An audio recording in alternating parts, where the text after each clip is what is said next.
Anybody, here's some handouts. I'm sorry, some of the copies are good and some of them are not. They're just supplies list, and on the back of the supplies list, special tools list and that I use on occasion. And there are drawings for the 2 different methods that I'm hopefully going to be able to demonstrate this evening, and I'm keeping my fingers crossed that I'll be able to get through the whole thing. So let's get going.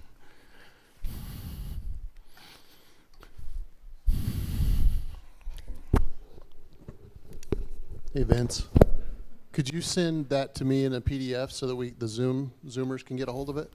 Yeah, sure. Thank you. Okay, so I normally wear my glasses, but they don't fit very well underneath my safety glasses, and then I'm going to have my jeweler's visor on occasion, so I'm going to go ahead and go without them. You're not a blur, but I can see Tom and Linda and all this other stuff, so we'll just do my best to see you guys out there. But my close-up, I don't really need them. So what we're going to do is, if you look at if those of you that have the handout, it's pendant number 1, and that's a 2-piece body, and that's going to be this type right here. Melinda has one on that's a 2-piece body, and so what it consists of is a back and a front, right? I mean, a back and then an inlay, something you might use for a box. I kind of adapted this in box making, but in box making, usually I'll go to the trouble of kind of trying to capture this the inlaid piece or the face piece. And this one I just kind of rely on the glue and a close tight fit, and the glue does the job. And when, I don't know, we got that 5 years ago, and it's holding together, so I'm assuming the technique works.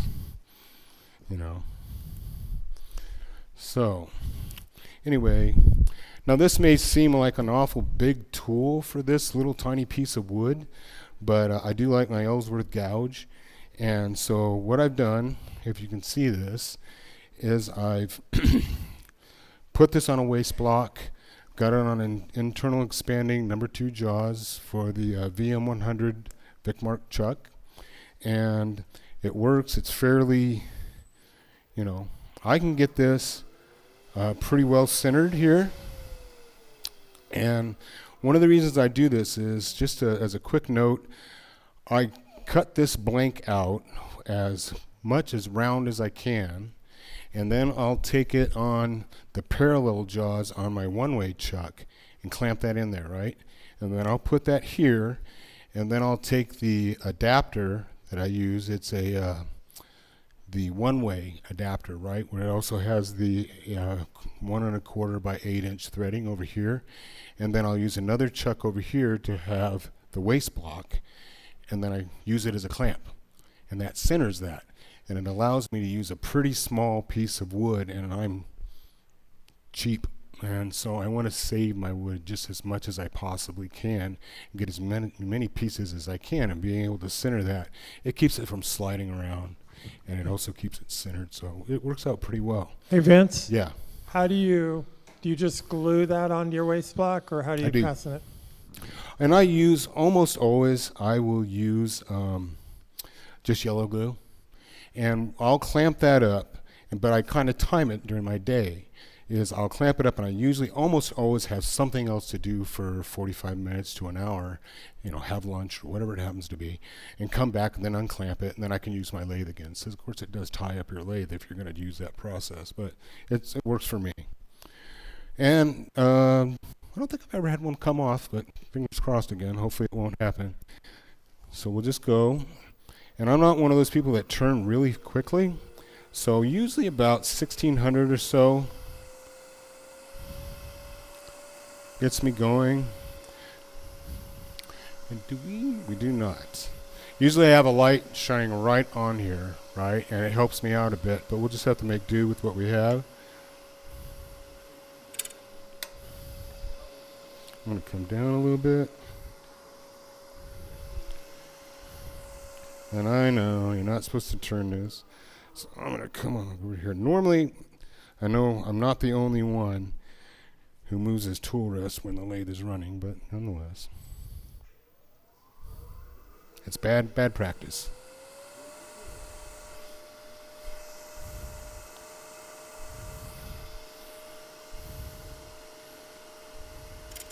So now all I want to do is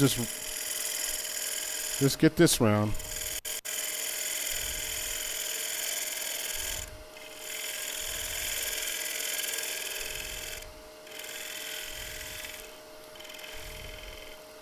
Now, Wingay is an open grain wood, and I don't know if you guys have had much use, or rather opportunity to turn with Wingay, but don't ever get a splinter on this stuff, because it really is murder to get that out. It's very irritating, right? All right, so that's round there, and usually what I wanted to go to is 1 5/8 or so. That's kind of what I've got. You'll see some of these are larger than the others. I was making them at 2 inches or so. This is a pretty big one, but I'm kind of finding the 1 5/8 or so is kind of what I like to do. So what I'm going to do is set this up, and it's not critical, so I don't need the vernier calipers on this.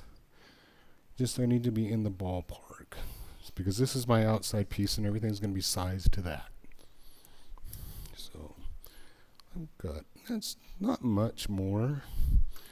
So I can just go ahead. Now, also, you can get by with 5/16, 3/8 of an inch or so on this. This is just a larger piece. I can probably get 2 backing pieces out of this if I'm careful.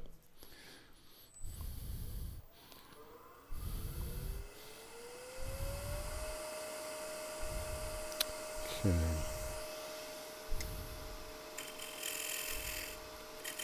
So all I'm doing now is just trying to clean it up a little bit.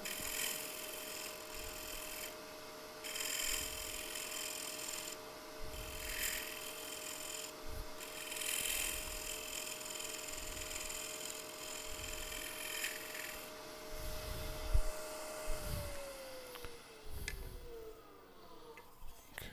Yeah.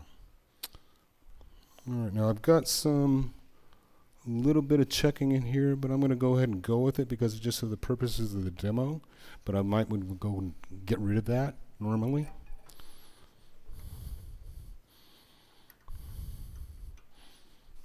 Okay. So a lot of this process for me anyway is with the, oh, I see what's going on here. Stand by a minute.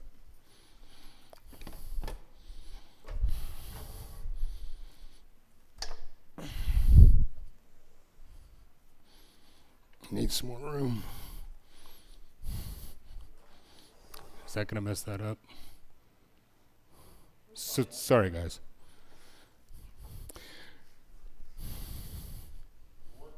All right. Now, this guy's only going up to like a 1300 max on this, is there, so I can quickly mind? All right. I'll go with it for now. See how it goes.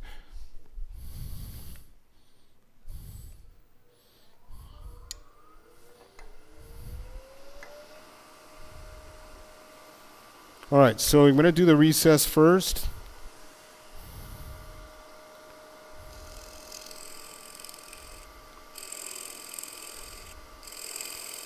And 3/32 to 1/8 of an inch deep. That's about all I need. Just a little bit.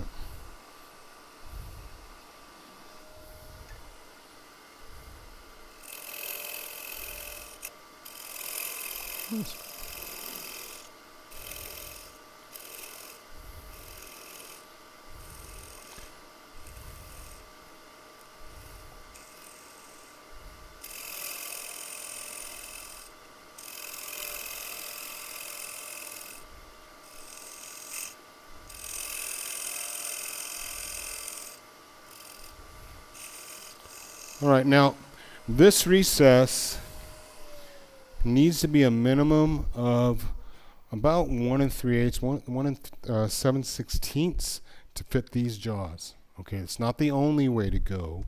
You could use this set, which I am going to use later on, these guys. This Bezel set, the number 9 collets, internal expanding, but the one negative about these guys is you need to be just right on, right? Or they're not going to expand in there, it's not going to grip, and they're going to slip on you.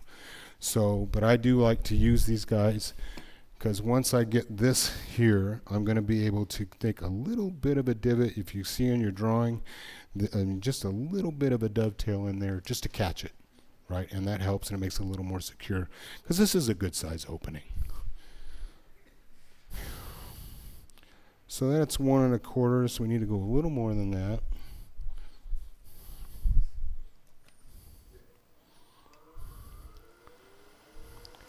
And you can go bigger, you just can't go less.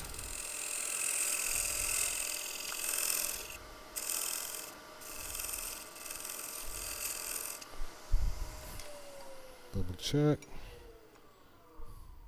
That's just about 1 3/8.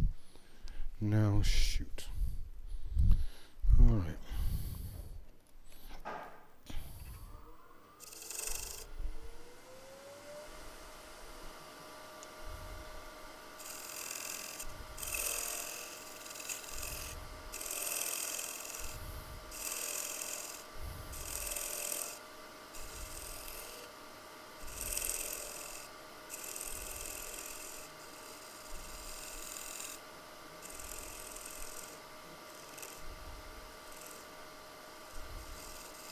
Okay, so once you get that in there,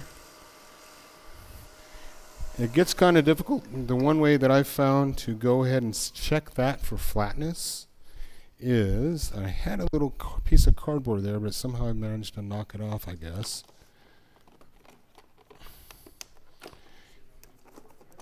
It was, yeah, that looks like it. Great. All right, so this is 1 3/8 roughly. It should fit right in there. And this is just nothing more than a piece of cardboard from a cereal box, but it's got a straight edge on it, right? And that is just a little bit small.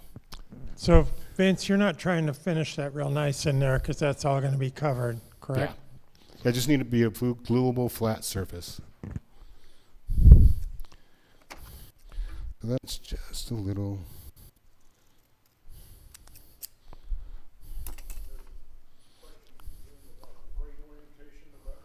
I'm glad you mentioned that. Yeah, good question. The grain orientation here, this is a face grain, right? So it's as if it was a bowl.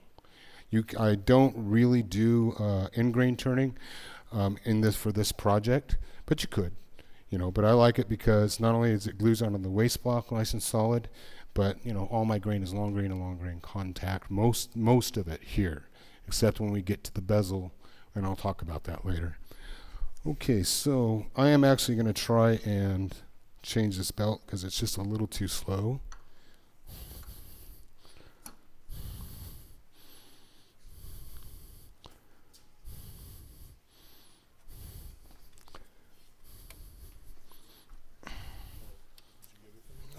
Yeah, go ahead.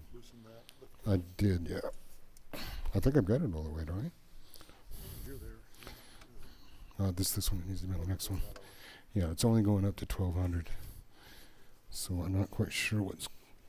Have you done this before? It's not.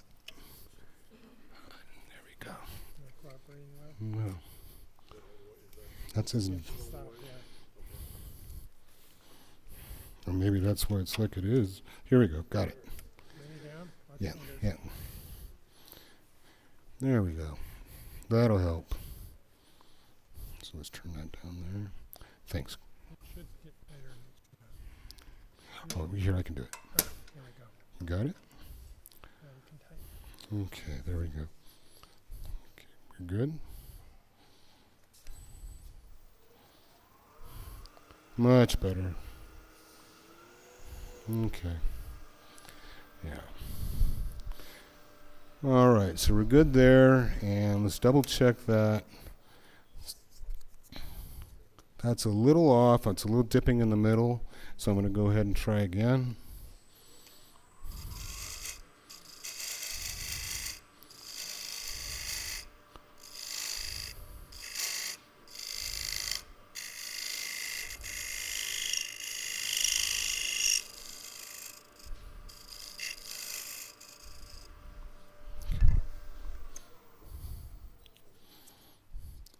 Okay, usually I can get it within the first couple of shots. So that's nice and flat, okay?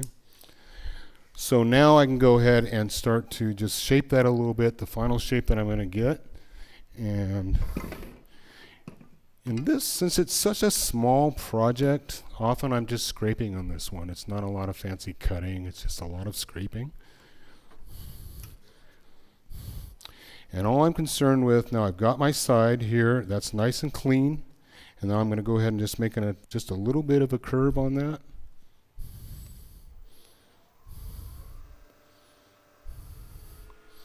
Okay.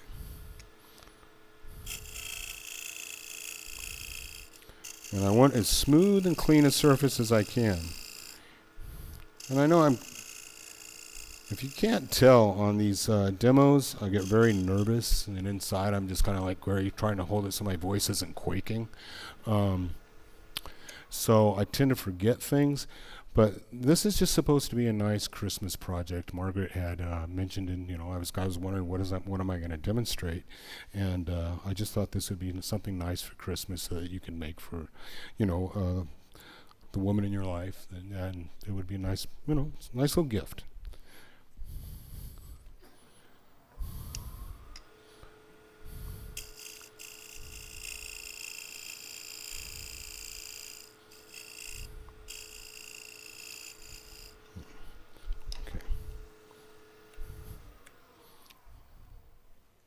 Okay, so that's not too bad. I do want that to be a crisp edge here, or I like it to be anyway. So I'm going to double check. And that is just about 3/30 seconds. Okay, just a little bit. Now, when we start getting into that kind of a, detail, I need these guys. I didn't used to, but I do now.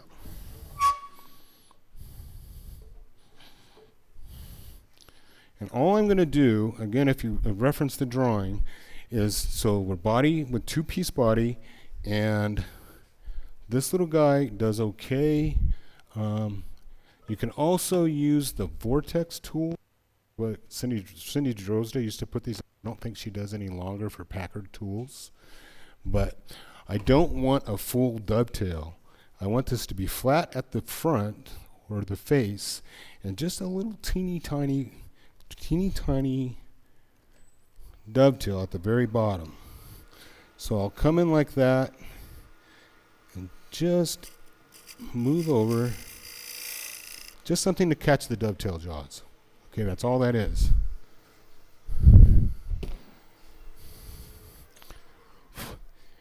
Then normally, if it wasn't a demo, I'd go ahead and sand this all up, and then I would put a friction polish finish on it, right?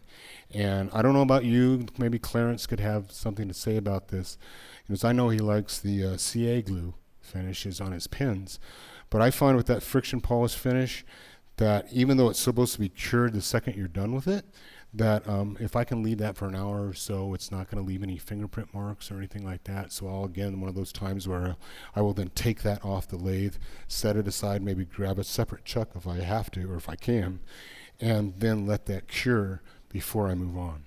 Okay, but since we are in a demo, I'm going to go ahead and just take a moment to sand that, because what I'm going to do in this case is try and finish this up and then maybe donate it to the club later for and then finish it with some poly or wipe on poly or something. But normally I would use the friction polish.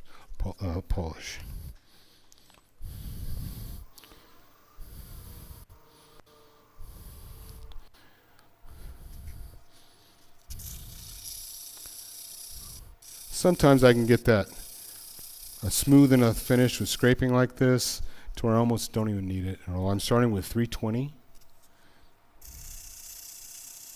And I just want to be, and again with a nice harsh light right there, and just checking it in several angles to get to, a glancing light, and that's when those, imperfections are going to show up.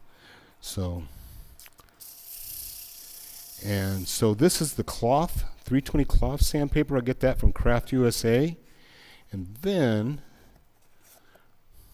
there's a real difference between the 360 Avalon discs and that 320 paper. It's a not a much, but a harsher grit on this. and I think it has more of a tendency to leave some scratches, but the 360 doesn't really, I find. The Abralon discs,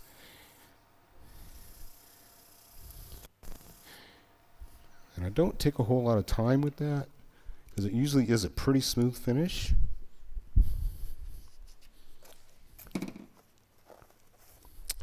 And then I'll go up to 500. I know a lot of people like to do up to 1,000, 2,000 or more, but maybe it is because I'm getting older and my vision isn't as good as it used to be. I don't really see the difference. You know, a 500 grit finish, and then you put on the finish, and then you finish the finish, right? I might buff it or something like that with Tripoli, white diamond, and then wax beyond that, if I choose to do that. And so I'm finishing the finish. So if I'm going up to 500 here, I think that's sufficient. And, you know, judge for yourself. Look at those, and those are all going to be something similar. Okay, so now... Okay, so that takes care of that. That's good. Now I'm going to go ahead and part this off, because I might as well, because it's easier to size up the next piece once it's off the lathe, right? But keeping in mind that I want that to be around 5/16 or something like that, a little more. Let's see here.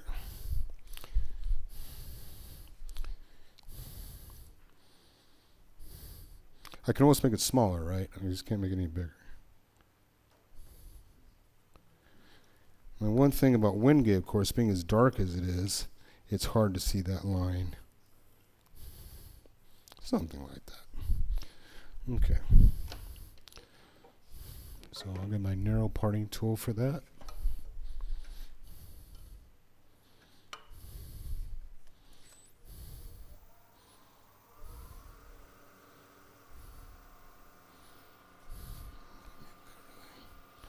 Let's see.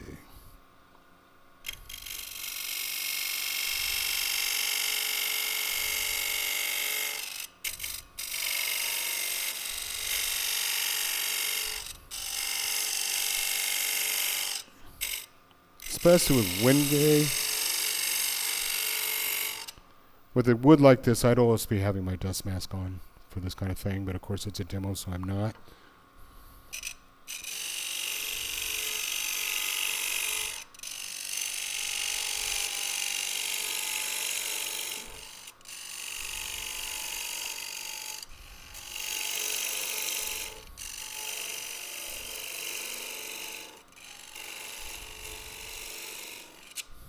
Okay, now.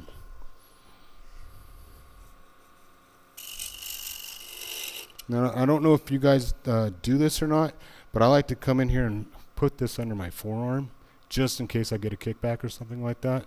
So, just something I do automatically.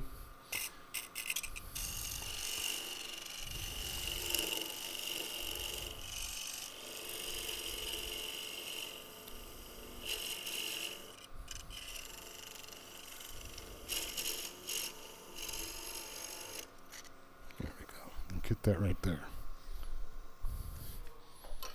Okay. Any questions, you guys? So on that piece of Wingate, you say you'll kitchen polish it, and then you'll still use Tripoli white diamond and whatever? After it's all done. I mean, after, yeah.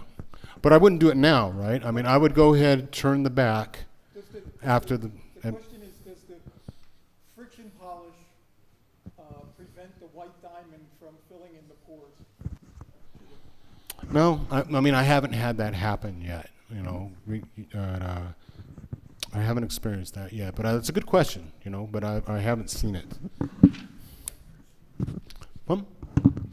Oh, I'm sorry. I was asked, the question was if I put the friction polish here and then I went ahead and tried to buff that and had the white diamond, if it would fill in the pores on that. And my only answer is, I guess once your finish starts to get thicker, it will act almost like a pore filler. and then you wouldn't have that problem, right? But it's something to watch out for, and if I started to experience that, well, then I would have to adjust my finishing technique for that particular wood, right? So, but that's a good question. Okay, so now what we're going to do is go ahead. So I kind of went for an African theme here in that this is going to be the wenge, and now we're going to go with zebra wood, and that's going to be our internal piece, our face piece. Now for this one, now it's getting more precise. I do need these guys.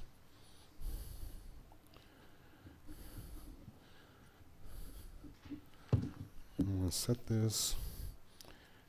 It's a little over 1 3/8. And now I do this, and I hate to admit it, but this is what I do.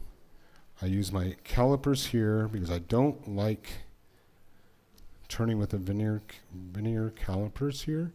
It kind of just freaks me out a little bit. I much prefer the rounder tips. I can come there, get close to it, and then I'll finish off by sizing with this guy, right? But this guy gives me something. I'll go ahead and make this a little bit bigger, 32nd of an inch or so. Come over here. This guy is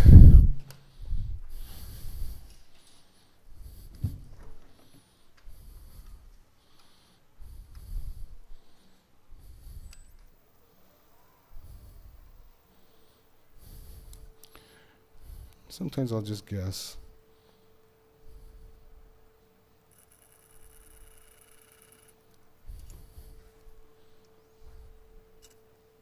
That's pretty close.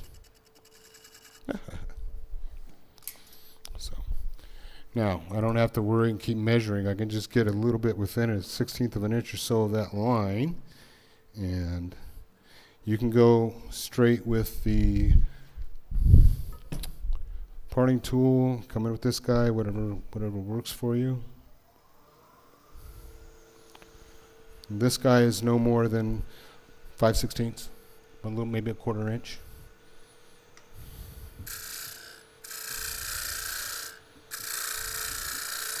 Yeah, that'd be pretty close.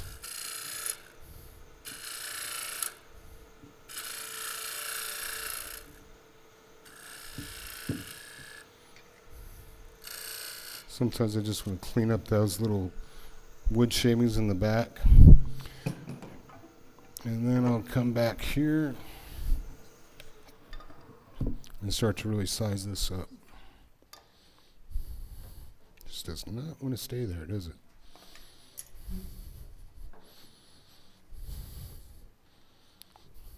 Yeah, I think you're right.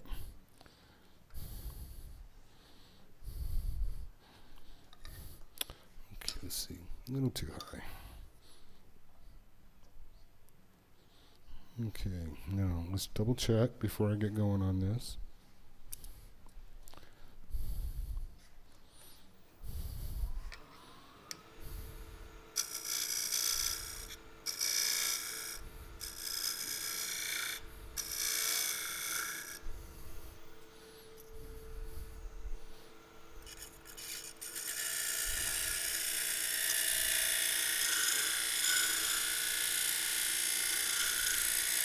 Well, it should be pretty close there.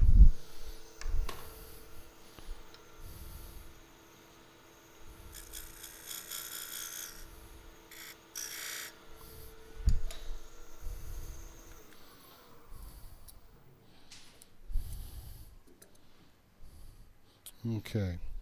Now I'll go ahead and do this. It bothers me. I don't like it, but I do it because it's part of the deal, right?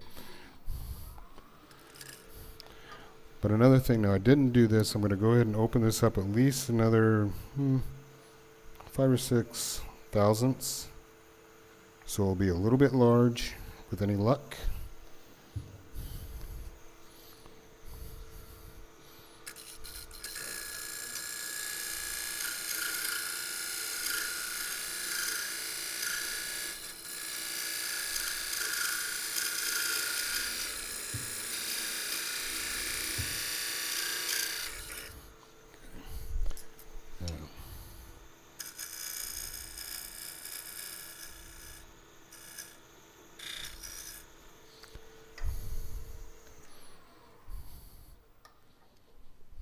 Okay, now, let's see if I hit it or not.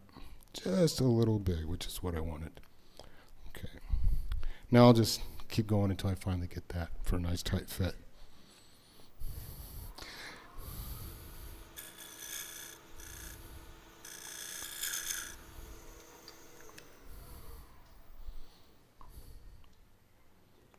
Almost. It's almost perfect.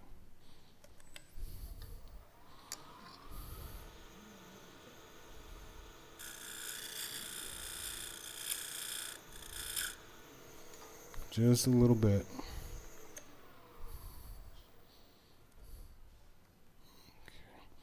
All right, now, close.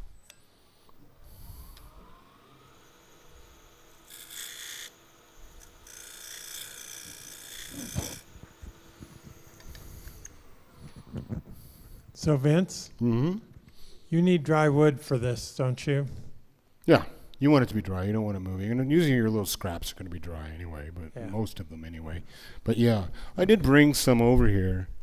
You know, these are just pieces of burl that I have. This is old California live oak burl that I've had for decades sitting around, right? Just scraps of it. This is big leaf maple burl.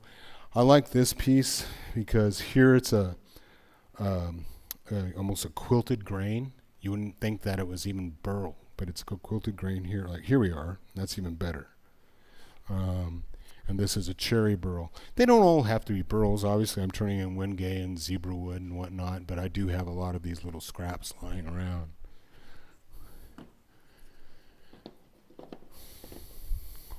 So now that was just a little bit loose, but you'd have to be, it's pretty good. Now I'm just going to go ahead and bring the rest of it down to that size.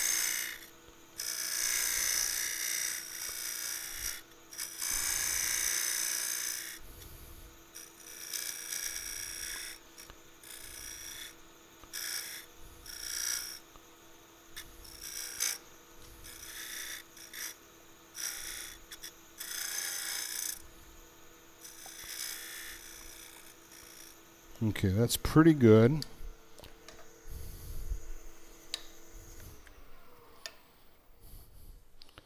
All right, so now I have that one. Now I have to worry about actually drilling the hole for the cabochon. And I don't know how many of you got a chance to come over and look at them, but I guess I'll bring them over here. So is that going to work? Okay. So you can see, I don't know if, can you see through the plastic? I don't want to really take the time to open all these up, but I've got amber. I like to work with jade, turquoise, chrome dioxide. There's this one here is carnelian, and so that one's okay too, but that's a less expensive one. That's a semi-precious or gem quality stone. And let's see, this is chrome dioxide here. But anyway, there's some nice ones, and oh, you know what I want to do as long as they're standing. No, I'll wait till that one. Hold on. Okay, so now we have to decide what we're going to use, and I am missing my pieces here. Okay. I'm going to go ahead and use this guy here. You have to decide on what size cabochon you're going to use. I get these, most of my cabochons. Let's see, that is that. Nope, that's not what I'm looking for. I want, hold on a minute. I guess I didn't get those. Onyx is what I'm looking for on this one. And I'm going to go for a 10 millimeter. On these ones, if you're looking over here, almost all of those are either 10 millimeter or 12 millimeter cabochons. So on this one, doesn't have a bezel. It's just this guy here, which basically forms the bezel. And I have to be careful because that looks actually, yeah, I'm okay. I'm going to come over here. Yes, all of them are. Actually, even the amber is considered a natural stone, right? But there's a special category because it's organic and has been fossilized, basically. Okay, so what I want, Now, I might as well take a moment to check this out. If you can see this, this is a 10mm cabochon, and cabochon, I mean to say, which is really close to 25/64 of an inch. And I like to use this little drill gauge. It's just a General Tools drill gauge, and then I can get there and it won't quite go through there. And if you come along the back side of it, you see it's, it disappears really quickly. So I'm going to drill a 3/8 inch, which is a little bit smaller than that, but you see how much smaller that gets. Okay. So, but that's the closest Forstner drill bit I have is 3/8. I don't have a 25/64 drill bit. So I'm going to go ahead and drill my 3/8 inch hole, and then I'm just gently going to open that up just a little bit, okay, to get a little more exposure for the cabochon. Does that make sense, you guys? Okay.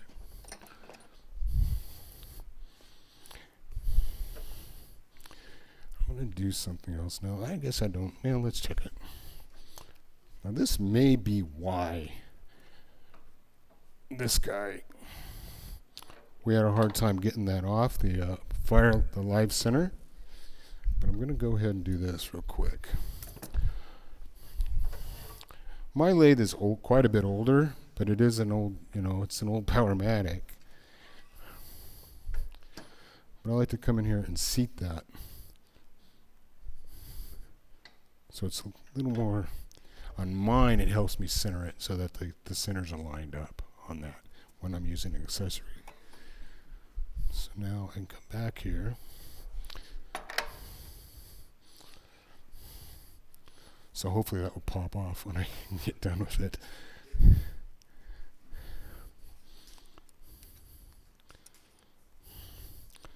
I do like the Forstners if I have one for that. Now I can go ahead, just because they're a little more solid. The other one I'm going to use would be a Brad point bit, but this one, if I have a Forstner, I will use it. And I'm going to go ahead and go all the way here into the waste block. Use about 400 or so, 400 or 500.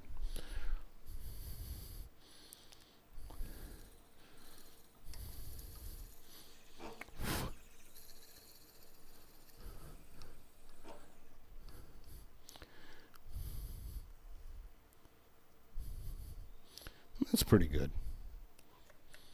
Okay.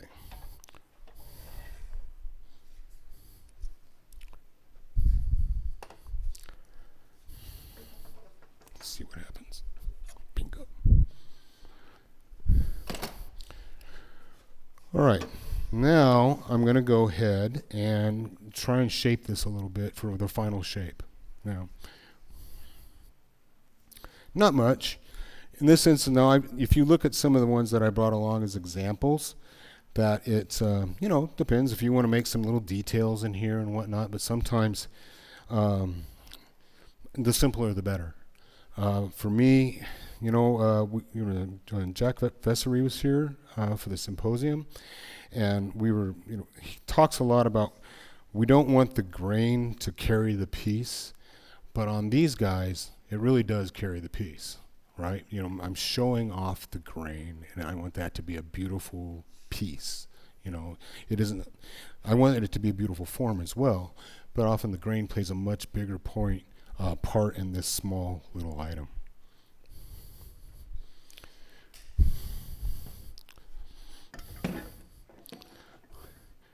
But eventually what I'd like to do is maybe start trying to do some surface embellishment on these. But these ones that I've done so far are almost very smooth, very shiny, like jewelry, typical jewelry.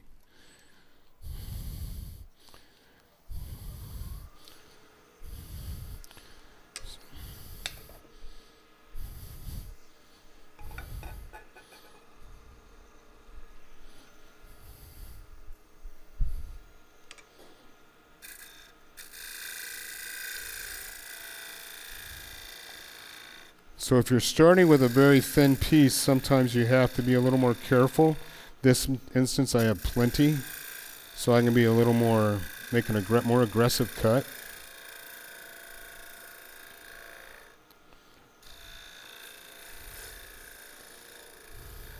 For my pieces, generally I don't get too much of a curve on this. It's not bulging out too much. It's not a very big dome.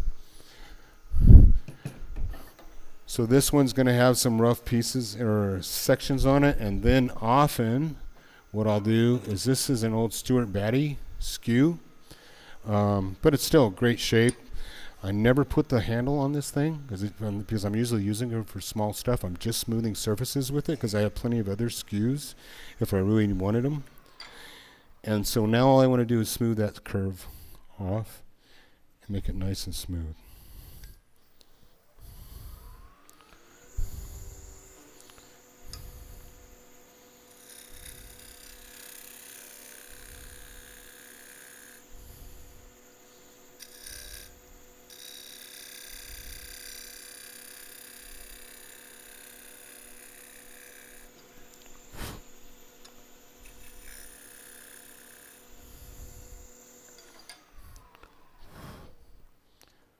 There.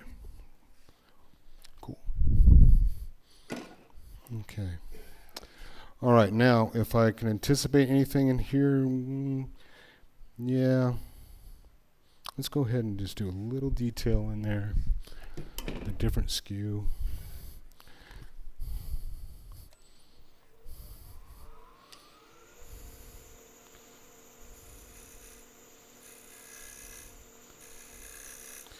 Just a little bevel to kind of highlight the cabochon.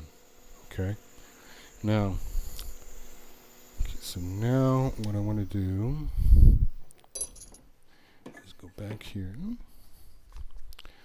This guy seems to be a little bit bigger back here. Let me check that. I didn't get that quite straight. That's not bad. I'll leave it alone. I want to take this guy and guesstimate the depth of this, right? I do the best I can. And that is just about 3/32. And if I'm off 1/100 of an inch or something, that's not that big of a deal. I don't think anybody would mind that. It wouldn't affect the piece aesthetically speaking. So I go ahead and just make a mark. And that's kind of the negative about this guy. I don't have another way of measuring that, putting it in here, given its current orientation. So I just make a mark.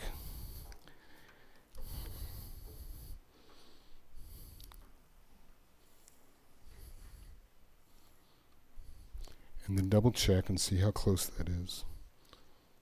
I need to go a little deeper than that.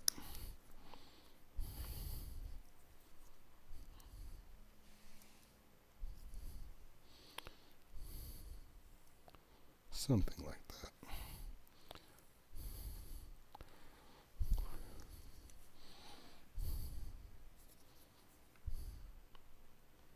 Yeah, about there. Okay. I'm going to drop this down again.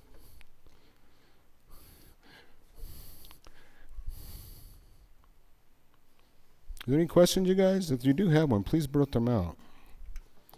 It's a pretty simple process once you do it. I guess the real bugaboo about this guy is it's delicate, right? It's very precise. Hey, Vince, you got about an hour. Okay, thanks.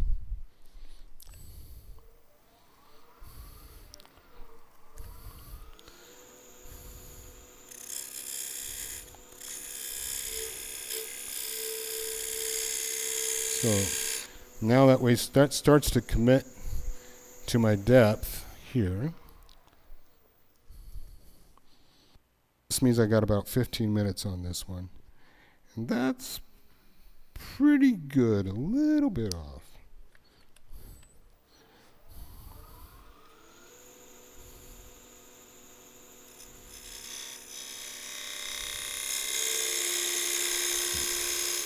There. Okay, now I've got this guy. Now I do find when I'm doing the interior of this one, I need another little, or it helps to have another little reference line. You know, again, because, you know, as we get older, I know I'm not the only one. It's hard to see in there, and without a line, I need a little bit of a dark line there to help me out. I don't want much. But if I can see that little line, then it helps with the nest process. And that process is this tool. And this is also on your tools list. It's the, let's see, modular hollowing system they sell this guy at. And what I've done is I modified one of these tools. And hopefully you can see this. You might, or here we go, got it. How's that? Now, this one actually has, it's almost a little diamond tool that they have. So what I've done is I've eliminated this side of it. And so it's this hook part that I want. I've gone ahead and put a rake on that, just a little bit there, and it's not very deep. That's why I had to go ahead and come in here and go into the waste block so that I can get this guy in.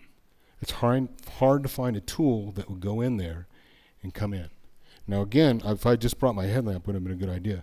I could shine my light in there, and it's trying to get that little guy and leave just without eliminating the wood that's holding that cabochon, right? We're talking just a tiny bit, right?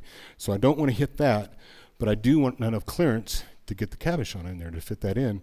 And this little hook right here, this little amount of the hook is just enough, right? If I can go ahead, what's that? Well, I couldn't hold it, but thank you. No, that's okay, guys. I think I can manage, but I appreciate that. Thank you. Yeah, I'm pretty sure I can do it. If I'm off a little bit, it'll be okay. You get the point.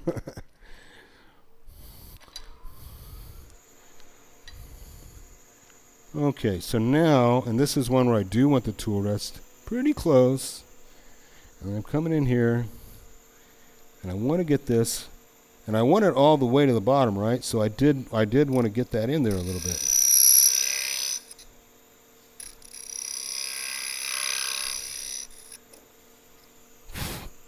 And that's not bad.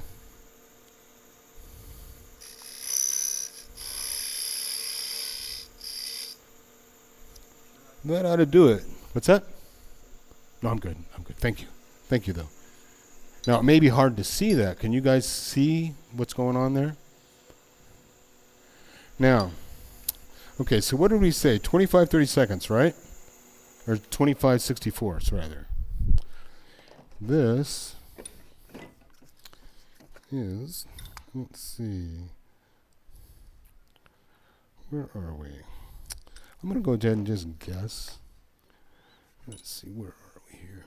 Is that one? That is 30.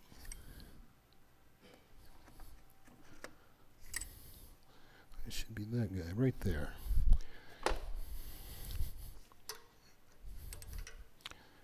These transfer punches are kind of handy dandy. You could just use a set of drill bits for this, but I like the transfer punches because I have them. And I don't have to worry about the flutes. I can handle this, and it doesn't bother me at all. So now I can take the same little hook tool that I've custom ground, and I can say, okay, I just don't want it any bigger than that. But double check just in case I made a mistake, and make sure that 25, 30, 64ths is going to be okay. And it will. But I don't want much more than that.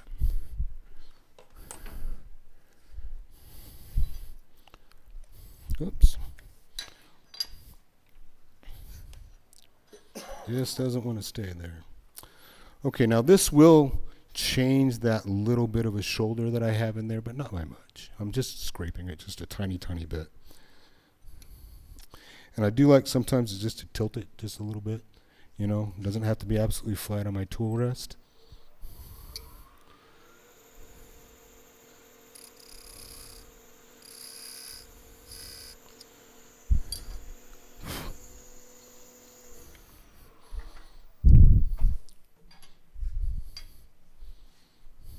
Oops, wrong one. Let's bring that guy, this guy. That's where they are. Close. I'll do it one more time and we'll call it good. You're using the transfer punch To size the hole. to size the diameter of that hole. Okay. Yeah, just to get that little bit, because it doesn't take much because of the shape of the cabochon. Mhm. That if just that little bit, those that thousandths of an inch or two, it really makes a difference on how much that protrudes. Exposes. Okay. Exposes the cabochon. That's why I bother with this. So just a little bit. And by doing this as well, this gets rid of that little bit of that little line that I drew in there, and it's gone. And that's as much as I want out of that. I'm going to just go ahead and call that good for now. Okay, I'd probably go ahead and try and get that till that really goes in there. But in this instance, we need to move along. Okay, sand, polish, same thing, right? That's my method for using these guys is they are polished and sanded before they're glued together. Okay, so it's nice that way. I can then when I finally do put the glue in there, it's I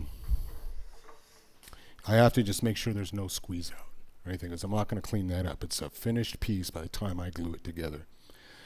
So, does that make sense, guys? Okay. We're there. Actually, I'm going to go ahead and hit that real quick with some sandpaper, because it's pretty smooth right with the way it is.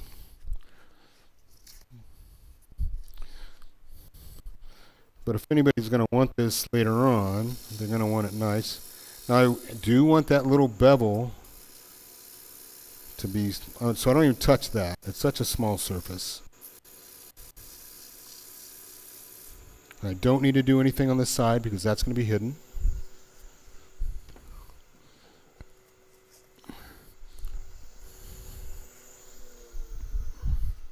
That's 500, 360. A little bit just to polish it real quick. Take a look at it. That's not bad. It's not perfect.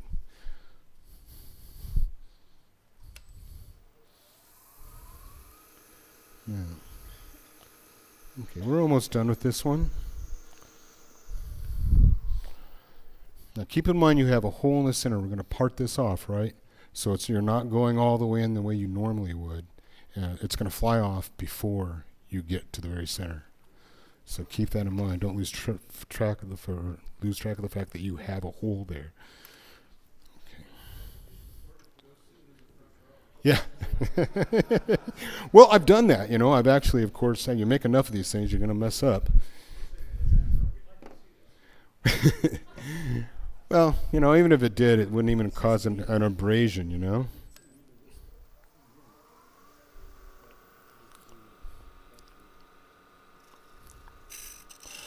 But you do want to be nice and flat on this, as much as you can.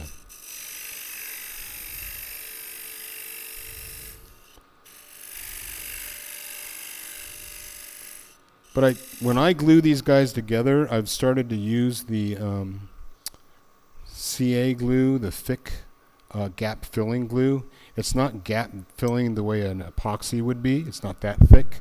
But whatever imperfections I have, generally it takes care of it. I didn't used to do that, but that's what I do now.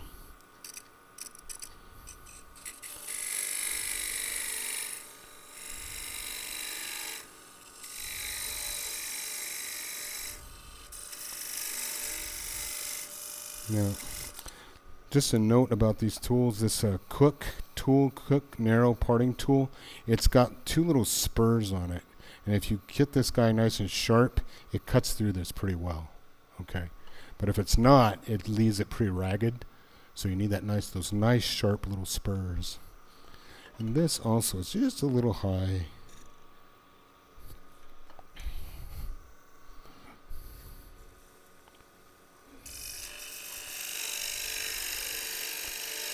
There. Okay, so now what I'll do, normally I would put a piece of, where is that? An old sock. Bring this guy up, because this is what you finished, and of course I would have finished and put the friction polish on that first, right? And then when this guy comes up, I'll go ahead, and this is a controlled cut, so I'm not going anywhere near my fingers, right?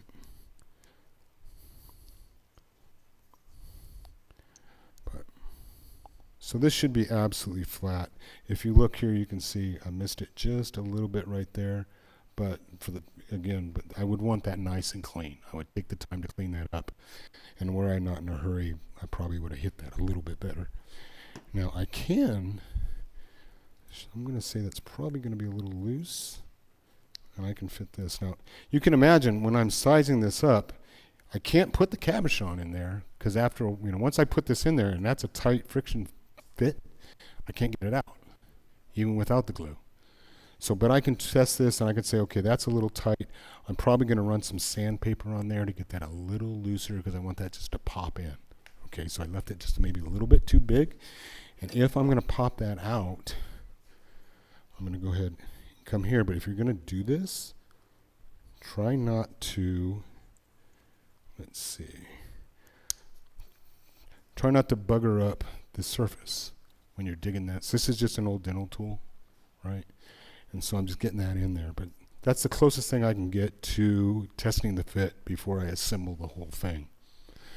Okay, now we have to move along on this. So there's this, but I would like to at least show you how I turn the back side of this.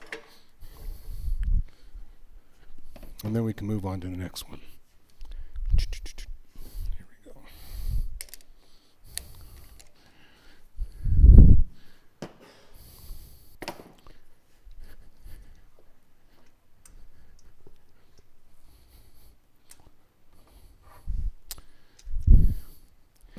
These are the dovetail extender jaws. I do have a link for this, but I don't think most of us need that, but I put it in there anyway.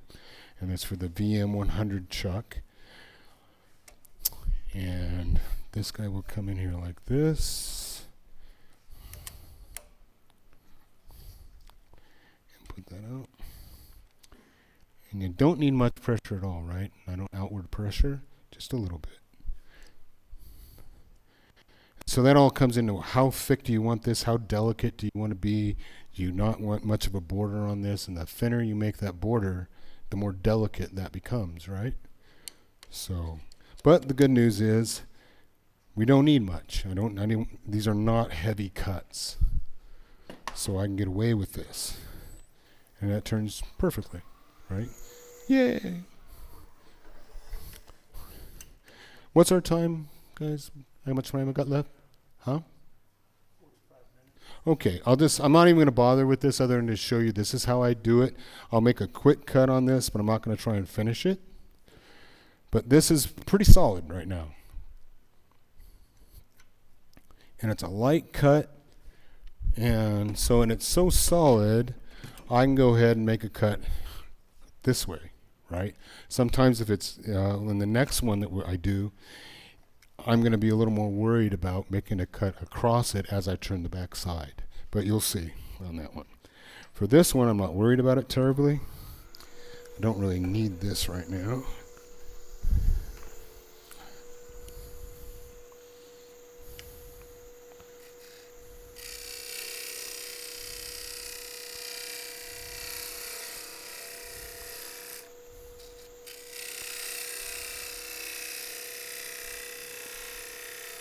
Okay, now you do have to be mindful of how thick your piece is and where those jaws go. But I know that's 3/32. I've been lucky. I've never come through on one of these guys. Yeah, right. This is the time to do it, right? So, and I don't want that to be too big because then it will become clunky, that edge. I want it to be kind of delicate, I do anyway. And that's, this is that was just the first cut. I'll go ahead and make one more. And because there's something I need to show you, I just thought about it.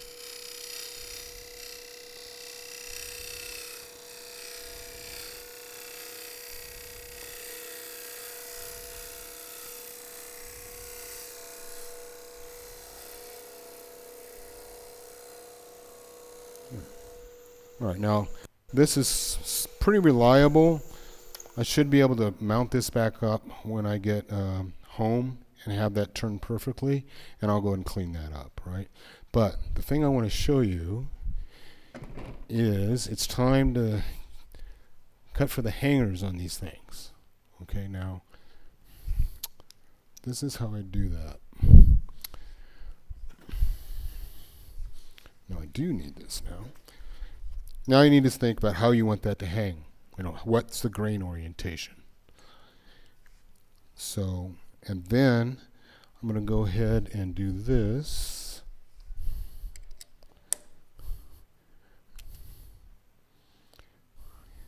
Something like that.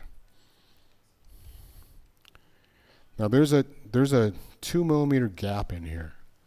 I'm going to drill right through here, and I'm going to pass it through that gap. Okay? So, the first thing I'm going to do is go ahead and I want to be as centered in here as I can. It's harder on a darker piece of wood. I'm going to tick that off just a little divot. Then, there we go. Thank you. Now, this guy, I'm trying to remember where I got this. Probably a jewelry supply place. But this is why I have to wait for this, because I have to know how thick this little face is going to be right here on the edge. And I want that to be centered in there pretty well. This is a number 56 drill bit. Shoot. Let's see. So if it's not, so if I make a little mistake like that, it came off to the side. Okay, but that's just to get started.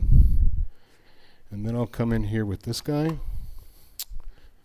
So maybe I was a little off. Now I'll come in here, hold this, and then guide with both my hands.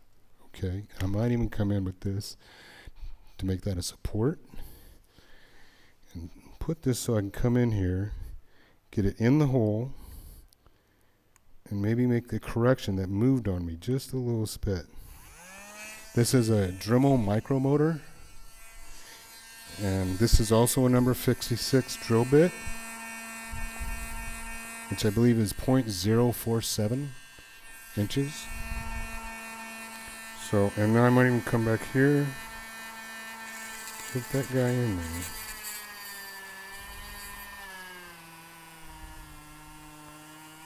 And then, there. And that punches right through.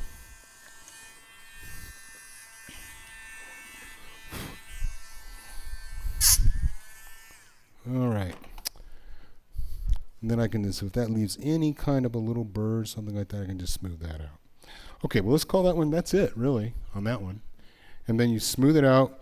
Like I said, this one was a little bit big. I'd go, oh, that's not true. There is one more thing. Let's see. Did I drop that too? Nope. When you're getting this guy on here, if you can see, there's a little bit, and you see in your drawing it says shim, right? You want a shim on that. So you have to come in here and say, oh, okay, I've got like a 1/16 of an inch there. But I have, I don't know about you guys, but I have lots of little pieces of wood around that I've used for other projects or even veneer if I had to. And then I'll go ahead and just hand cut a little piece of wood and finally find out what that exact piece is. I've got, there's scraps, right? So I get one that's just perfect, so that then, once I level that out, so that I can then put a ruler on that and come across and see that it's absolutely flat. Okay, but there's a gap there. So, and I do apologize, but I just don't have time if you guys would like to see that. But you just have to get it. Like right now, if I really wanted to, I could cut a business card and just clip a few, and I know it's okay, that's 3 business cards thick or something like that, and then go from there. But that's the only way I've found with those particular cabochons to get it so the cabochon is protruding, right? What's that? It doesn't move. Yeah, and it doesn't move. It has to be solid because I don't want it just to be the glue. I glue once I get that shim, it's a piece of wood, I glue the cabochon and the shim together so that it's not a two moving parts once I actually do the glue up. Got it? So it thickens the cabochon basically. It just extends the base. Okay, so that's number one. So let's see if I can get to the next one. See if we can get through that before the end of the day. Any questions, you guys?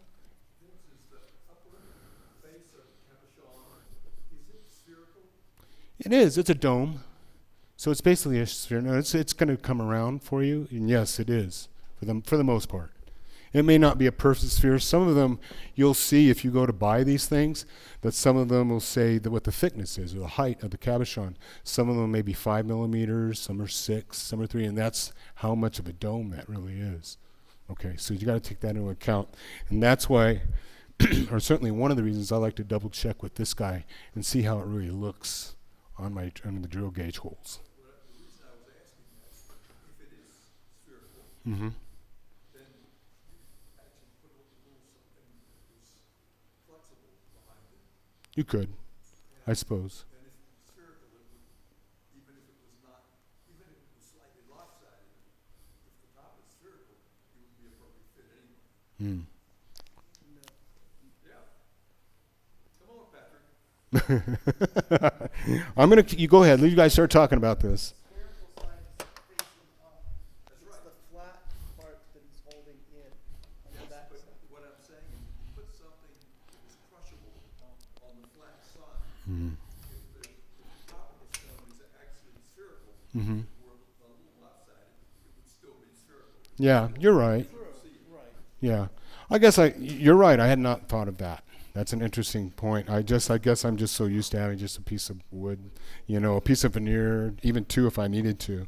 But so far, I've been able to just have some piece of scrap lying around, and it works for me. Okay, so now this process is pretty much the same thing.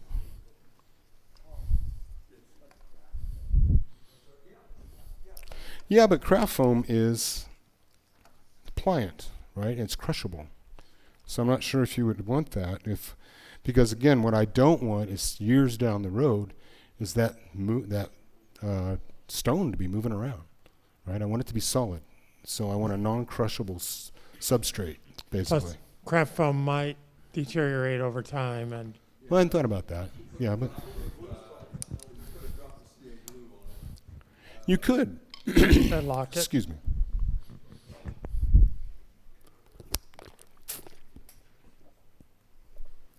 And that's fun about these things is you can think of things like that and do whatever you want. Now this one is a piece of big leaf maple burl. Again, I mounted on a waste block, put an internal dovetail on there. And it's very much like the last piece, but since this is not two pieces, it's a thicker piece here, maybe 3/8 of an inch, right in there somewhere. Up to 7/16 to half an inch. Half an inch gives you a little more play, on the back end, right? So I'm going to go ahead.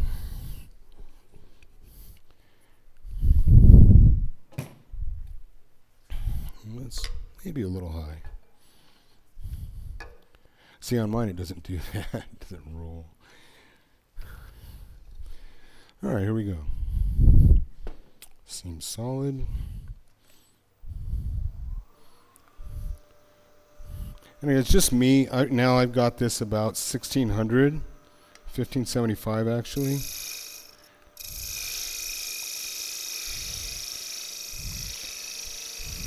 And this is one, when I do these, since it is a larger surface. Oh, there is something. Oh, let me back up a minute. I like to use burls and smaller grain. I was talking to Melinda earlier, and I have some quarter-sawn sycamore that has busy grain. But if you get big grain patterns, figure, it maybe you just don't have much of a surface area there, right? So I like it to be smaller. I want it to really highlight. And some of these pieces, like the quilted grain shows up very nice. I would choose a wood that has chatoyance, some real shimmer to it. And but that works for jewelry.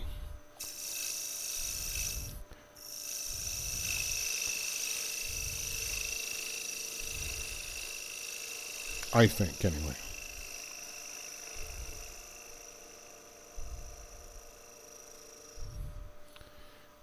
Now let me double check. I didn't even check the size on this one. It's a little big. Yeah, so let's go ahead and reduce that. It won't take but a moment. Actually, let's go like this. I think on this one here, on these guys, you know, you just don't. You can imagine a pendant, right? It's hanging right there, and if it's like this big 2-inch pendant, it doesn't work as well, I think.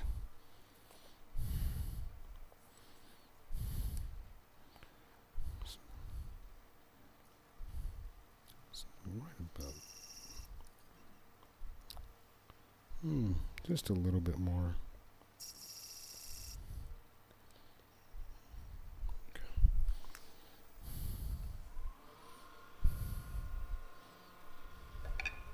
Yeah, I guess I'm okay.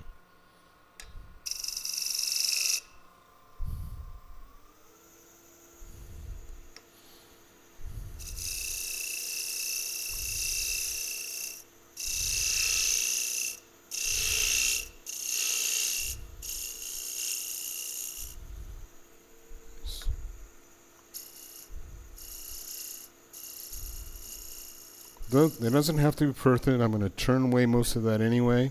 That's now about 1 5/8. See the quality of the cut, the surface, not bad. So now I'm going to go ahead and put a fresh burr on this guy. Give me just a second.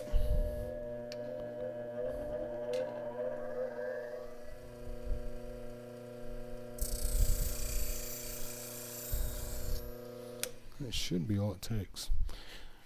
And see if I can get a nice clean surface there. Well, that seems just about right.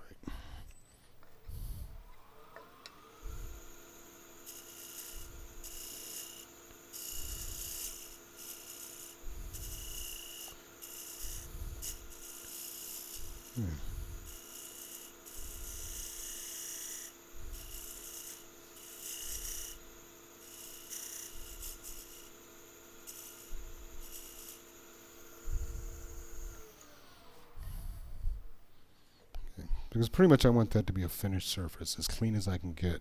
So I'm not really doing much of anything else with it once I'm done. Then I'm going to come up here, come back to this guy, and clean that up.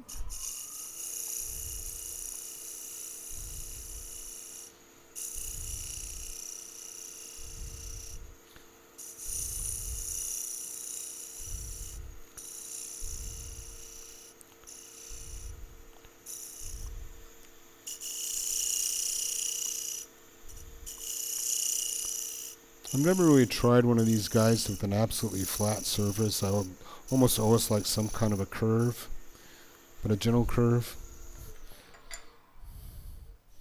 Now I'm going to be drilling that out. I'm not terribly concerned about that little guy in the middle. I'm going to take care of that. And that's a nice clean surface.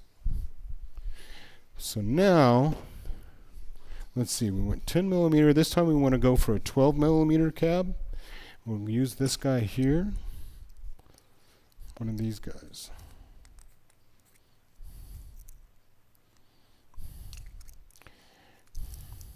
This was the carnelian.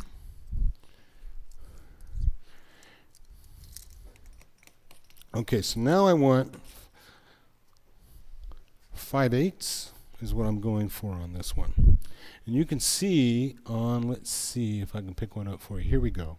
This is pretty much what I'm going for. This is carnelian as well, with a lignin vitae bezel. Okay, now here is one of these little bezels. This one was a little too short. This is ebony, and you can check that out and see how delicate that is. So that's what I'm shooting for. So that's 5/8 on the outside diameter. So right now that's all I'm really concerned with.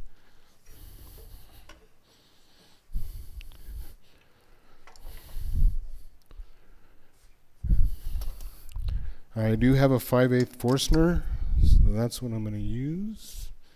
And we should be, let's see, is that my guy? That should be it right there. Yep. Okay. Now on this one, we're not going all the way through, right? All I'm doing is setting this in, again, maybe 3/30 seconds to 4/30 seconds or 1/8 of an inch, okay? That's my max. And I've got a point that sticks out close to 1/8 of an inch. So that's going to limit how thin I can make this pendant. I'm going to go ahead and assume that's nice. See, it's just a little loose there, and that's what bugs me. Because there's no pressure here, right? When I'm drilling this, I doesn't really push the drill bit in or push this drill chuck in to where it seats it properly. And even if I go like that, I want that to be seated a little better. But maybe it's because I had that quill in too much. So at least bring that out just a little bit. Let's try that again. I want that to seat. Just a little bit. Just give it a little pressure. There we go.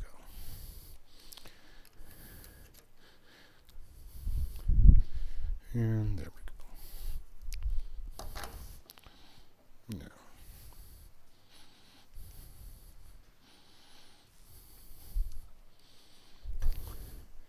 Now, I've never worked with this lathe before, so I'm just going to guesstimate how deep that is. But since what I'm going to end up doing is I'm going to take this 5/8 inch internal expanding collet here, and this is what's going to hold this as I turn the back side. If I try and make that too shallow, it wants to take it right off of there. So I need a little bit of gripping surface. Okay? Because that's going to be my guy right there. Don't need much speed on this.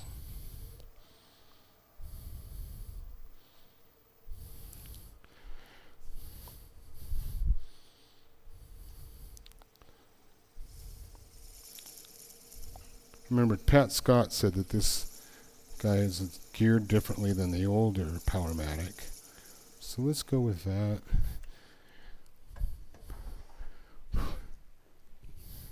I should be able to. It's hard to gauge that one. I can kind of just get that in a little bit, and if I really want to, I can bring this guy in like this and get an accurate measurement, really.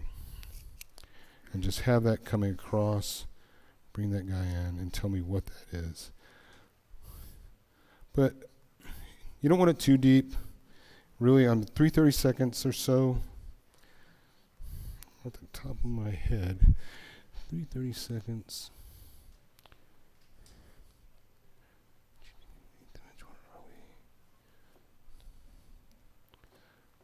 It's 0.9093. And this guy's just a little shy of that. So I can go ahead and go a little bit more. See, sometimes what I'll do is just bring that in, try and get that so I don't bugger up the edge, because I want that to be clean, right? Just a little bit. That's about it. And that ought to do the job. That's enough. That looks pretty good. The exact measurement really doesn't matter that much. Just as long as it's not too deep. Okay, we're good on that one. And I'm going to knock that out.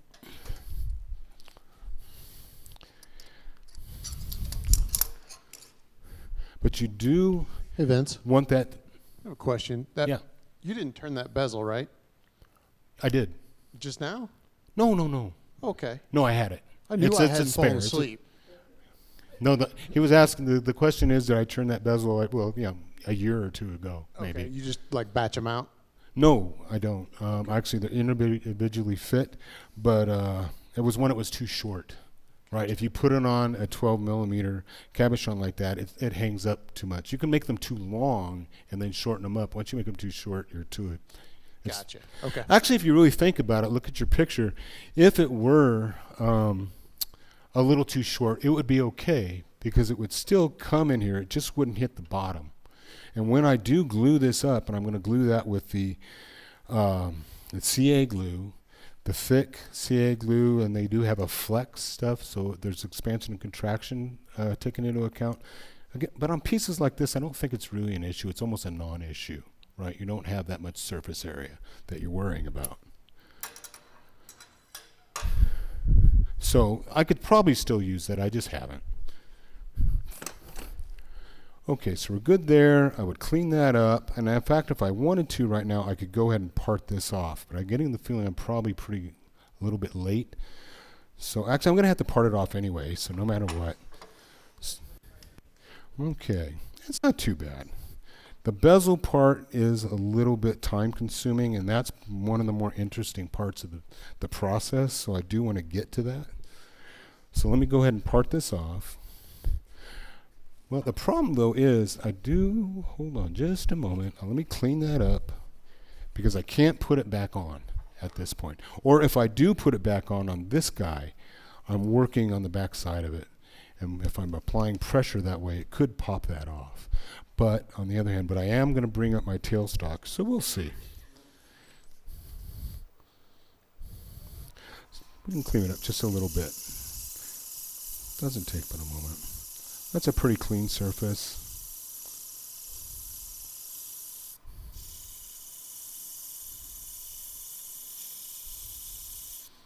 That's pretty clean there.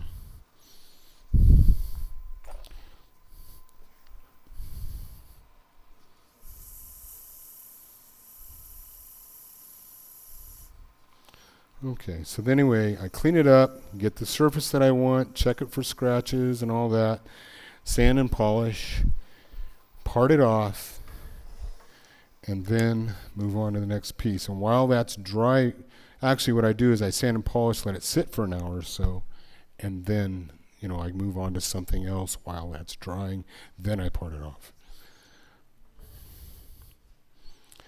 Okay, this one isn't terribly...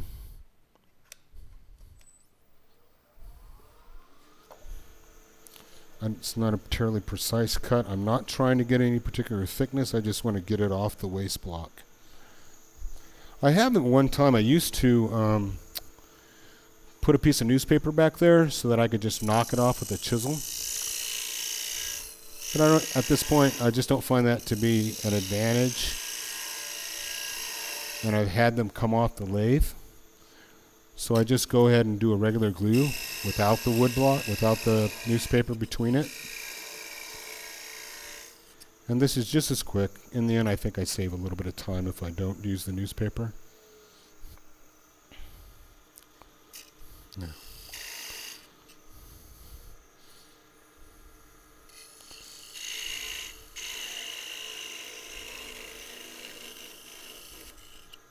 There.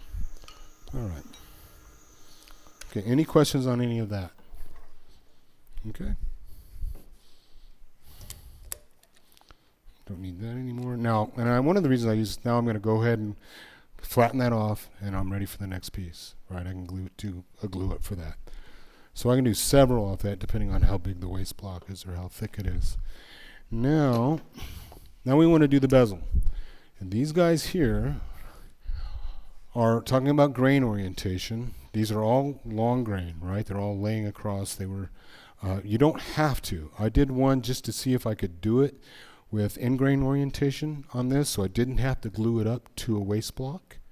So if it's end grain orientation, you just glue it up. Do that in the extender jaws here, and that works fine for me.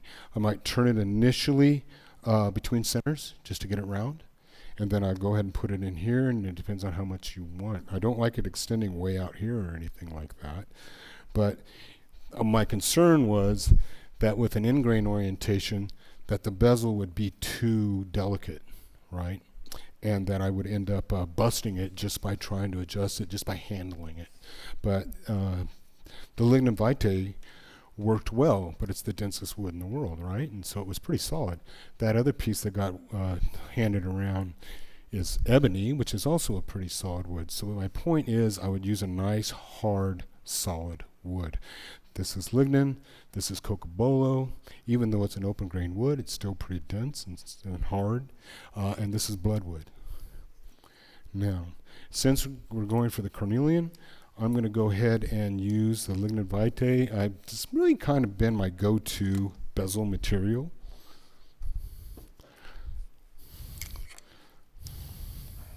But sometimes I like a little more contrast, you know, a bloodwood or something like that. It looks good.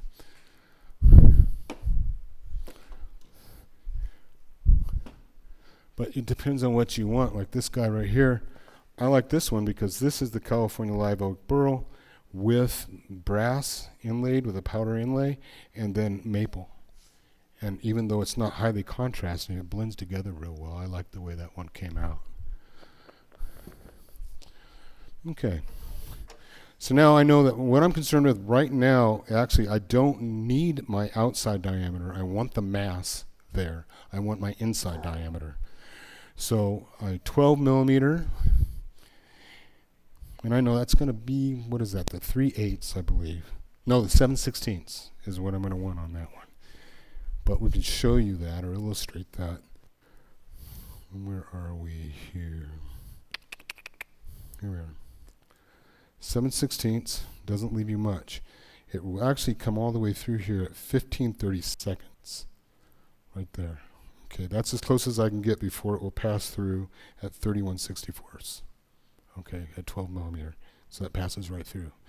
So the closer I can get to 15/32 will give me more exposure of the cabochon. Okay? So that's what I'm shooting for. So, but the closest drill bit I have, that's not a jobber bit or anything. You know, if you were doing a whole lot of these, you can get the perfect drill bit. So you don't have to bother with sizing it. But this is the closest I have right now. And here. Okay. And again, I just used yellow glue on that, nothing special. Let me seat that just a little bit.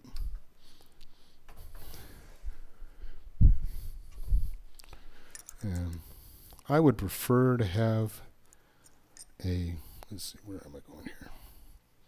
Oop, wrong way. A Forstner bit for this. But all I have, the closest thing I have is my brad point. And this one I can go ahead and go a little further because I have the extra material, right?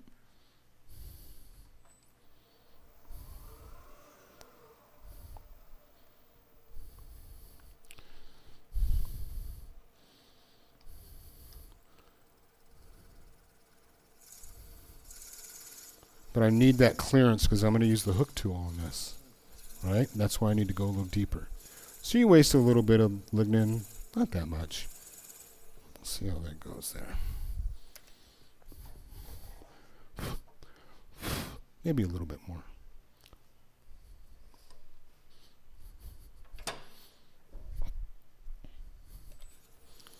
Not much.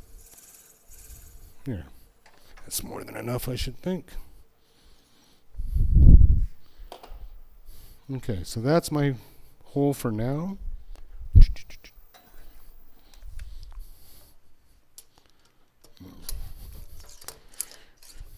Now I want to go ahead and get my outside diameter at 5/8 of an inch.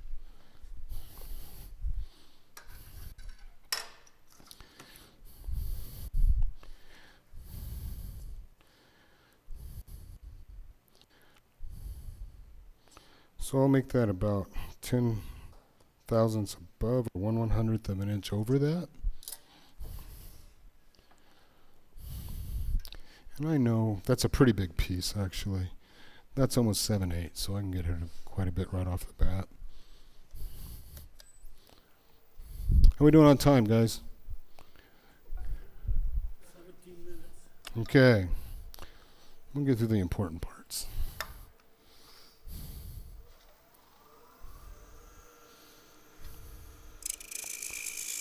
I like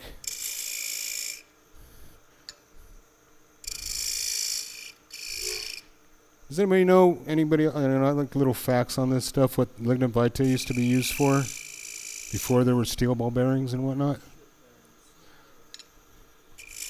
Yeah. block and tackle and bearings for carts and whatnot, because it's natural. Also used as a sole on planes. Say again? Used as a sole on planes. Oh. Oh, I see what you're saying. Yes. Yeah, you're quite right. But anyway, it's a wonderful wood.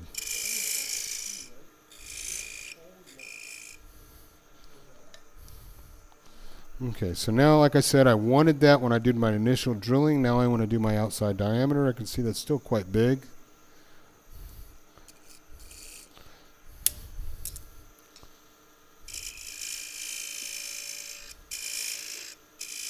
I want to get somewhere in the ballpark before I worry about these calipers just now.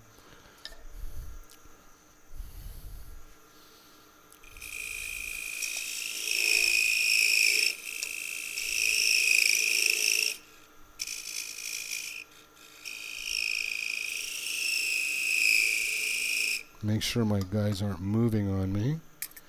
Let's see. Okay, just a little bit. This guy doesn't lock down as much as well as it used to. But I want to double check and make sure I haven't made some sort of mistake. It's just a little bit big is what I want.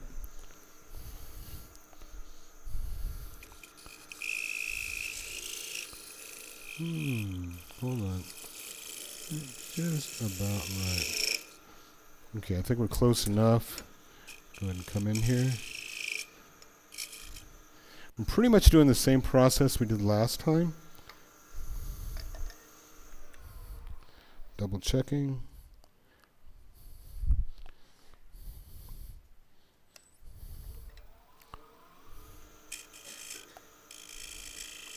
And you want a nice sharp parting tool with a nice fresh burr on that if you can get away with it. See how that goes, and then it's almost perfect. So just a little bit, that's a little too tight. Just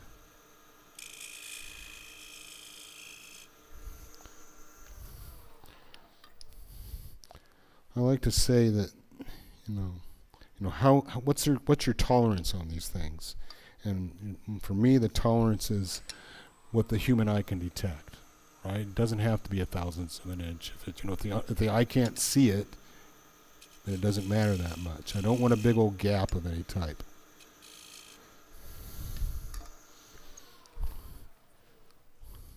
And that's just about right. It's a little tight. I'll go one more shot at it, and I want to clear it, and I want to bring this in a little bit because I'm going to part that off.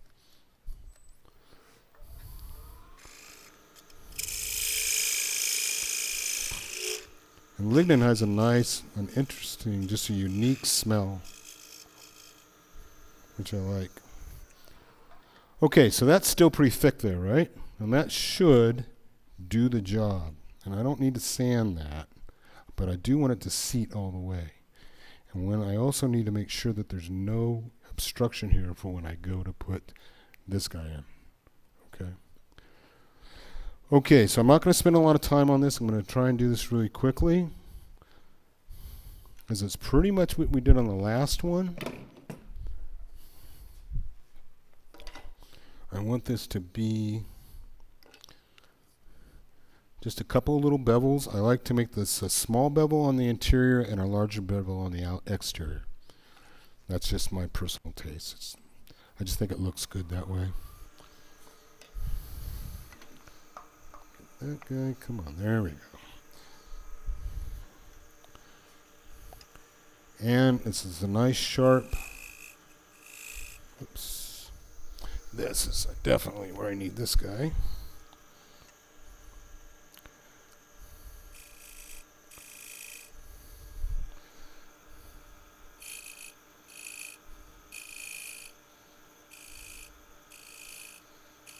There, that's nice and clean.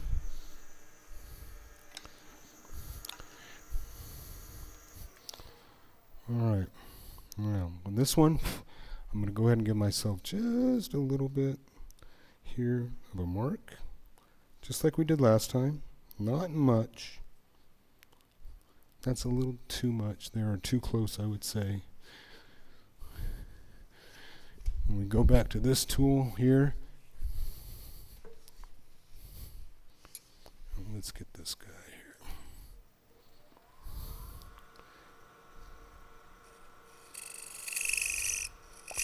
Now, one thing you have to be careful of on this process, you can come right through the side, right? So that's why when I'm doing this,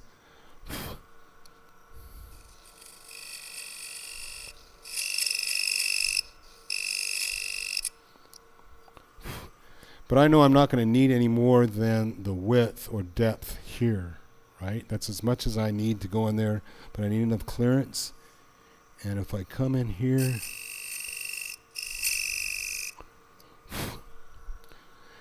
that's just about right. I'm going to give myself a little bit more for now. And then I'm going to go ahead, and I know I've got a little bit to play with here. I want that to be a little smaller. And that's where my transfer punch comes in. And I've got some to play with here. But I'm not going to spend a whole lot of time on this because it's more important I get to the next step, but I'll do one more shot at it. Thank you.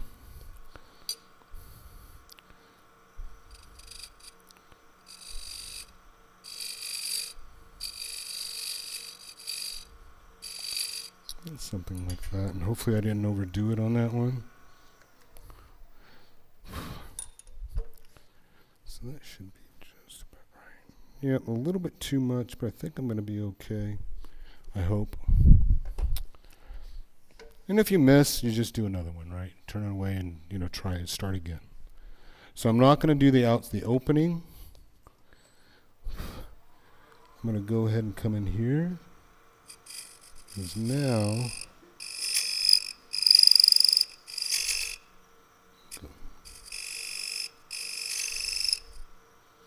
something like that. You don't want to come through the side, but if you make it too small, the cabochon won't fit. All right, that's just about right. The only thing I'm going to do now is clean this up. And go back with this.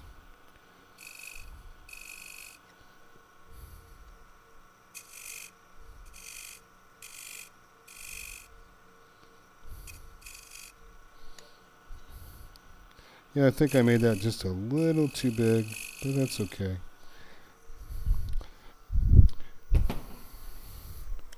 Okay, so the next thing you need to do then is to measure the depth of this guy. The depth here, right? 3/32 roughly. But I'm going to go ahead and guesstimate at this one because I want to get going and move to the next process. But you get the idea, right? I want this depth or this shoulder to be the same as this depth, okay? Go to my narrow parting tool.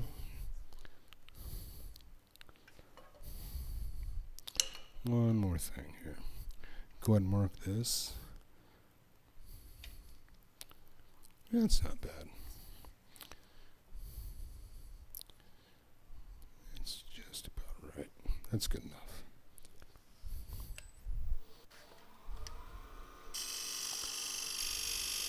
If it's a little long, you can get by with it. But if it's too short, it'll be okay too. Then it becomes a demo piece. Alright, so that's that guy. Very tiny. And then, did I push that? What did I do with that? There it is. Oops, what was that? Yeah, looks like it worked.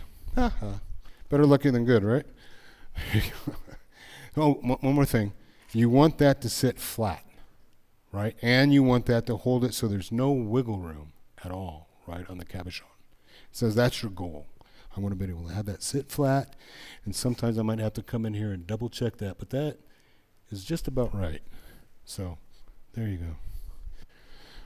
Okay, so we have just enough time to show the next process. We won't be able to get all the way through it, but at least you'll see how it's done. These guys here, These are made, this is a Bezel internal expanding collet. Actually, I need to leave this out like this. They're made to go into their external collet system.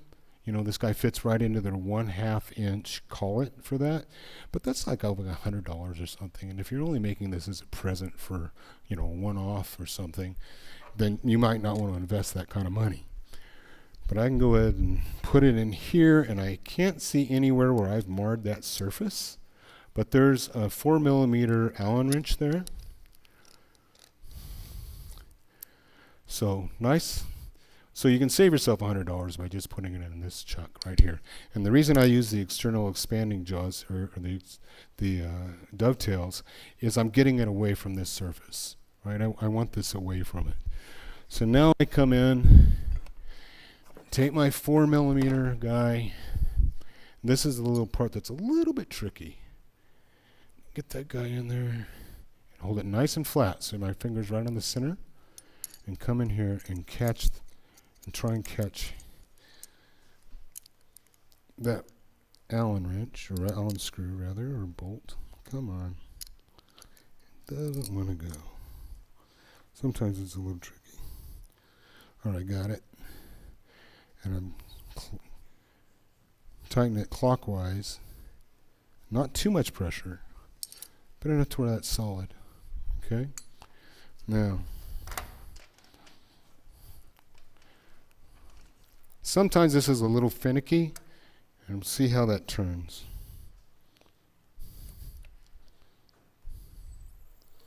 Not bad.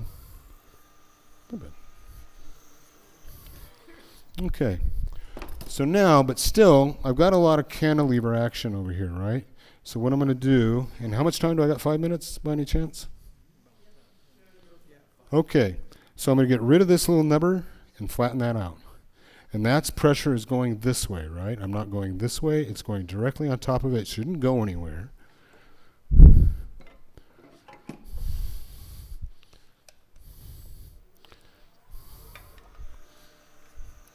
That is irritating. A little bit off. Just a little off. I do like to, I know I put my tool rest away farther than most people. I like it to rest here. I don't like it to be on the bevel no matter what the tool is. Now I want this guy to be nice and flat, because sometimes whatever happens, this can be kind of rough. And this is the part that is kind of my safety. You don't have to. This might be solid enough. If I've left 1/8 of an inch or 3/32, it is pretty solid. I have had these come off. But I do like this hollowing system, or rather the live center. Let's see, what is it called? It's a Sorby Deluxe multi-tip revolving center 7-piece set. Okay, and I do like this one because it has this. And then I can come in, and of course I've buried it in there. It gets kind of lost. There we go. Make sure you put the long end, right? It's got a little collar right there. Don't go like this, go like this. Put the long end in, or else it doesn't really work very well. And then I can come up here and back this up without putting Vince, a divot in here. I have that system, and I have a hell of a time getting those points back out of. Oh, And it comes with you the mean wrench. this guy here? Getting this out? Yeah, the thing you just put I in. do too. I know what you're talking about. So the question or the comment is that it's hard to get this out.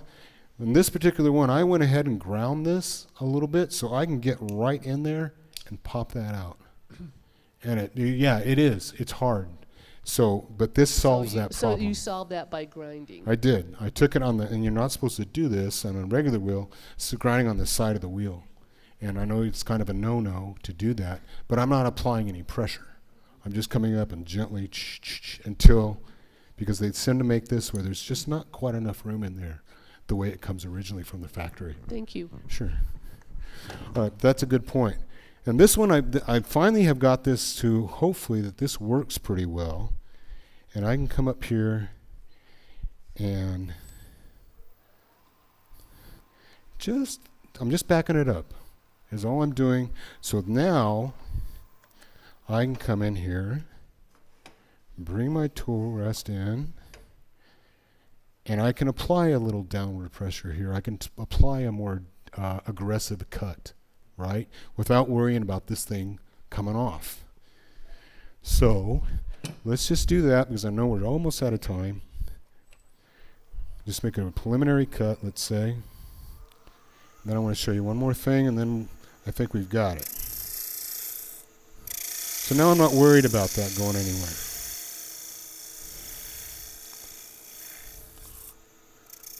Whoops. So let's say I've got my shape, and this is one instance where I'm coming in and I'm trying to match the curve on the front with the curve on the back, and I have that visual, and I can just look down and do that. So I would take time to do that. So let's say I've done all that, and I've got my piece, and I can come in and I get this as much as I possibly can. I'll come in and with my, what did I do with, yeah, this will do it. Ah, here it is. This guy. And I'll smooth that out, right? And get that as close as I can to that little point. And then let's say I've done that. Then I can go ahead and take this guy away and finish up this interior part, right? But by the time I'm getting there, I'm taking direct pressure right against that expanding collet. And then by that point, if I'm really concerned about it, once I'm actually doing my finishing and my final scraping, I can come in like that and just back that up just a little bit. But honestly, I think I finally got this, that as long as I have 3/8 of an inch to 1/8 of an inch in there, or 30 seconds, I mean to say, that holds that well enough. And also the fact that I've put this in this jaw set and then tightened it up. And that seems to work out pretty well. So I would like to complete that, but close, right? Closer than I normally get. You did great, Vince. Thanks. So that's it. All right. Thanks, guys. We have a minute or two for questions if someone has. Oh, really, do we? one. Oh. We'll make a minute or two. Anybody with questions? Yep. Where do you get the looping hardware? Where you connect the cord to it? Oh, all that stuff? Let me see here. Hold on a second. I actually have some of that with me. And not the Rio Grande is the place that I get, and that's on your supply list. So a lot of that stuff now, that opens up a whole nother can of worms where you get that stuff, right? So I am having a hard time finding a really good hanger.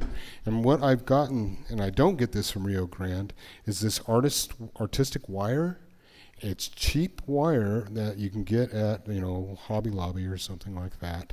And then I will take it, and on my second smallest transfer punch, I put this in a vise and I wrap it around it, and then clip it with my really sharp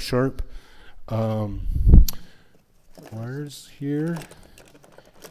And I kind of like the look of that. More than anything else I've found so far. I'm still trying to find something better, but so far that's what I've got. And then and then once I've drilled it, right, and this would also, by the way, at some point I'm going to drill that hole, just like I did before, but I don't have to worry about going in between the jaws. And then what I use is regular epoxy. And then I put a piece of, once I've drilled the hole, I then put a piece of tape on that, and then I'll poke it through with a toothpick, and then I work as much epoxy as I can get into that hole, and then I put a little bit on the wire, and that seems to do the job, right? And then once I put this in the actual glue-up process, then I can just make a little cut, get the tape away, and it leaves that surface clean. So you don't ever get epoxy on that finished surface. Nice. Sound good? Thanks.